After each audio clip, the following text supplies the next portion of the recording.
Your solar panels aren't the most important part of your system, and that expensive battery, also not number one. Most important part is the one that controls your entire solar setup, and unfortunately, is also the most likely piece of equipment to fail. Let me explain.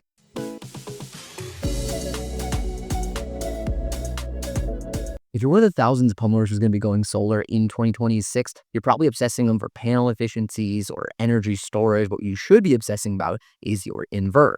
And here's what your installer may not tell you.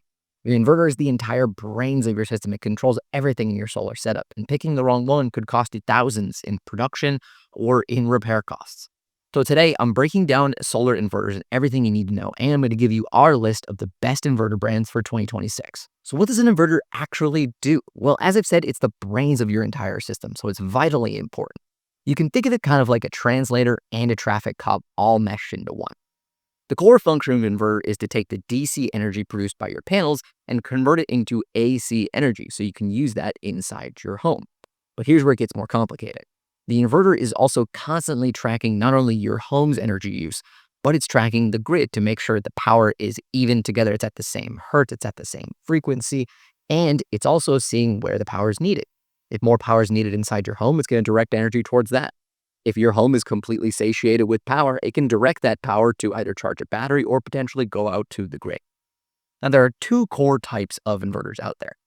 The first type is string inverters. A string inverter is a setup where there is typically one inverter on the entire site.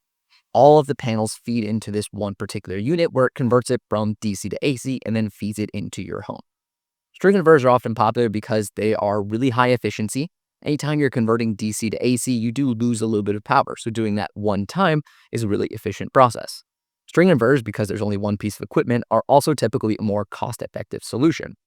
However, they can have some issues when it comes to shade, where if one panel gets shaded, the rest drop in production, and there's also, of course, the single point of failure. If that one inverter breaks, the entire system goes down. Now, some types of string inverters will also utilize module-level power electronics.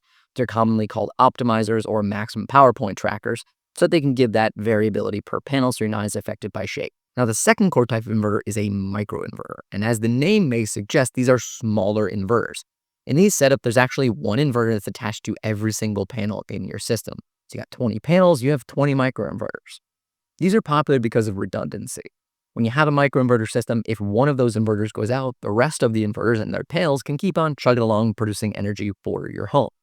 These are also really popular in cases where people may have roof planes that face a number of different directions, because the different microinverters can help adjust for that. Or if there's shade, you're not going to lose power from all of the panels if one of the panels is covered by shade from a tree or from a chimney or something like that. Now, the cons on the microinverter side, these are typically more costly systems because there are more pieces of equipment. You're going to have to pay a little bit more on the front end. Also, microinverters are a little bit lower efficiency. As we said, when you convert DC to AC, you lose some power. So when you do that many times, typically you're going to lose a little bit more power than you would with a traditional string inverter. I should also mention that there are hybrid inverters, which are offshoots technically of string inverters. Hybrid inverters have been exploding in popularity recently, as data from the Solar Energy Industry Association notes battery attachment rates anywhere from 25 to 70%, depending on the company and the market that you're looking at. Hybrid inverters had a battery integrated directly into the inverter itself. So if you're looking for energy storage, these can be really elegant solutions that, as I said, are exploding in popularity recently. So how do you choose the right inverter for you? A lot of people think it's like choosing between red apples or green apples, right? And they're basically the same thing, right? Wrong. Every technology has something different that can benefit every different type of home. So it's important you work with an installer and ask a lot of questions and do your research on what you're looking at. And of course, the company that makes them is vitally important. If the manufacturer of your inverter goes under, you're left with no warranty and no support. Unless you have an independent warranty like Solar Insure, you're on your own. Now, here's what you actually clicked on this video for. Here's our list for the best inverters for 2026 based on that rigorous 7-step evaluation process.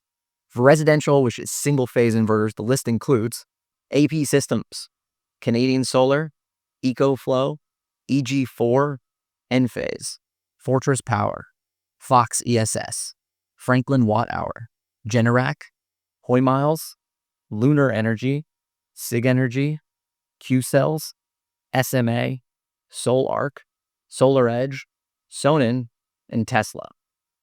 For commercial 3-phase systems, the list includes AP Systems, Enphase, CPS or Chint Power Systems, Hoymiles, SMA, Solar Edge, and Solus. These manufacturers aren't sponsors. They've met a strict list of criteria that we've set out for low failure rates, proven track record, financial stability, and of course, authentic certifications. If the installer you're working with is recommending something off this list, make sure you ask why. Look, solar is a 25-year investment, so don't let anybody ever tell you that all inverters are the same or it doesn't matter which one you have, because that just couldn't be further from the truth. Make sure that you check with your installer, you look at warranties, and you do your research in your inverters. The difference between a quality inverter and a cheap one could cost you thousands down the line. If you want the full list with all the technical details in our list and links to the best inverters for 2026, check the video description. I'll drop a link in there. If this video helped you out, make sure you hit that like button, subscribe to our channel for more honest solar content. Thanks for watching, and we'll catch you in the next one.